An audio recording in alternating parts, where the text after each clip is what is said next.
Olha, revelações agora do caso da diarista Paola, aquela que confessou que dopou e matou os patrões com uma faca no primeiro dia de trabalho. Nós conseguimos imagens novas e o que você vai ver são as novas revelações dessa mulher. A polícia disse que a quantidade de comprimidos apreendidos com a Paola é muito maior do que a polícia imaginava no começo. Ela estava com 165 comprimidos com ela. Essa quantidade reforça a suspeita de que o remédio foi usado para dopar o Cláudio e a Maria Clotilde, além de outras vítimas. Ela ou dopou mais pessoas no passado e essas pessoas por algum motivo não procuraram a polícia, ou ela tentaria dopar depois. Ela trabalhou nessa casa, a história você conhece, e logo no primeiro dia ela matou os dois, que eram pessoas que estavam saudáveis, ele com 76, ela com 77, pessoas saudáveis, ele estava trabalhando ainda, ela ficava em casa, mas tinha uma vida ainda muito longa. Gostavam de viajar, conheceram o mundo inteiro, e tudo isso foi interrompido por causa do caráter de uma mulher que disse que tinha vício no jogo de azar, que estava pegando dinheiro com a agiota para jogar, inclusive no Tigrinho, e que, pela primeira vez, começou a praticar crime.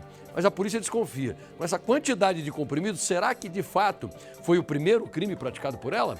Um homem também disse para a polícia que comprou os objetos desse casal sem saber que eles eram furtados. Ele vai ter que responder por isso. Vamos ver?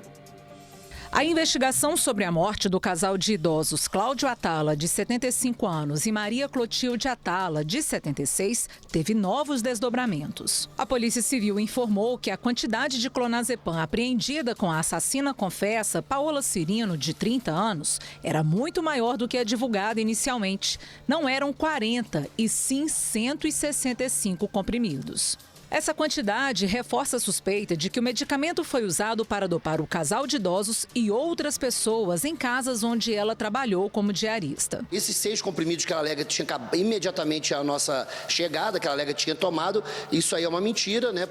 Até porque se ela tivesse ingerido 6 comprimidos desse remédio, com certeza nem em pé ela estaria. Não é razoável que uma pessoa ande com 160 comprimidos, por mais que ela utilize esses remédios diariamente.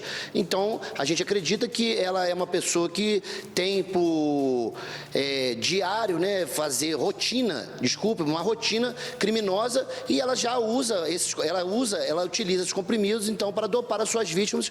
Ainda durante a entrevista, outra novidade. A polícia recebeu uma ligação de uma mulher que se apresentou como advogada de um homem. Segundo ela, o cliente teria comprado na Praça 7 alguns dos objetos furtados do casal, sem saber da origem dos produtos. Com certeza, pela ampla divulgação da mídia, ele percebeu que tratava-se de produtos de origem criminosa. Então, segundo a sua advogada informou, ele vai comparecer aqui à nossa unidade para fazer a apresentação desses bens e a gente poder apreender para posteriormente restituir aos familiares das vítimas. Segundo a investigação, parte dos objetos levados do apartamento foi vendida por Paola no centro de Belo Horizonte. Em depoimento, ela afirmou que recebeu pouco mais de R$3 mil pelos pertences, avaliados em cerca de R$100 mil. De acordo com o delegado, um parente de Maria Clotilde conversou com ela por telefone na segunda-feira, antes de ela ser morta por volta de 1 da tarde.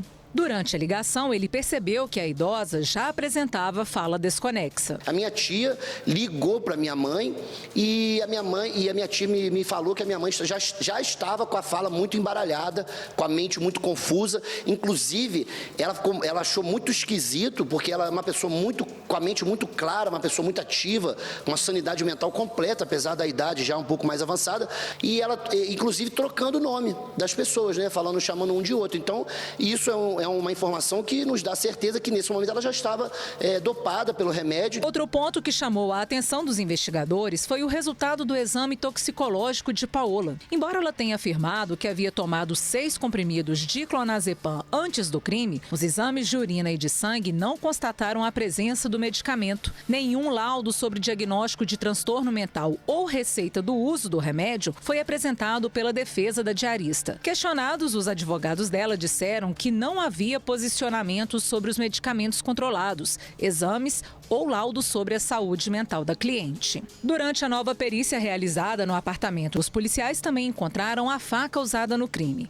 Ela estava guardada em uma gaveta da cozinha, junto com outras. A substância reagiu e indicou a presença de vestígios de sangue, mesmo depois de a faca ter sido lavada por Paola. Agora, o material será submetido a exames de DNA. Automaticamente, como a faca foi utilizada para golpear os idosos, acreditamos então, a perícia, que aquela faca que brilhou naquele local, tendo visto que o luminol ele acende, né, ele faz tem uma reação química que causa uma luminosidade, por isso o ambiente tem que estar bem escuro. No momento que ele joga, vocês podem ver pelas imagens que realmente a faca brilha, destoando das demais. A reconstituição, ela vai ser importantíssima para esclarecer a dinâmica lá dentro do apartamento.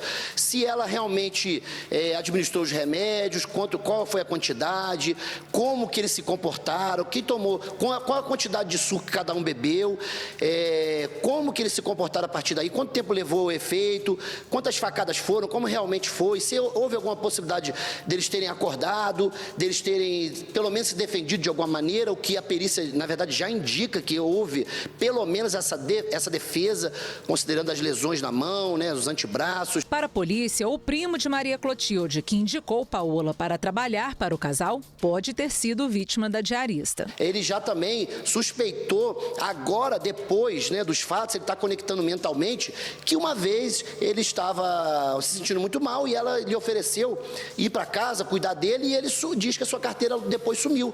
E aí, inclusive, ela lhe convenceu, tamanha confiança, segundo ele falando pra gente, que ele tinha perdido a carteira. Chegou a informação que ela trabalhou numa casa de uma outra pessoa em 2025 e logo depois diversos objetos sumiram, que até então eles não tinham conhecimento dessa atitude dela, agora eles estão conectando os fatos na sua mente, estão fazendo uma reflexão e estão pensando, olha, nós fomos vítima também.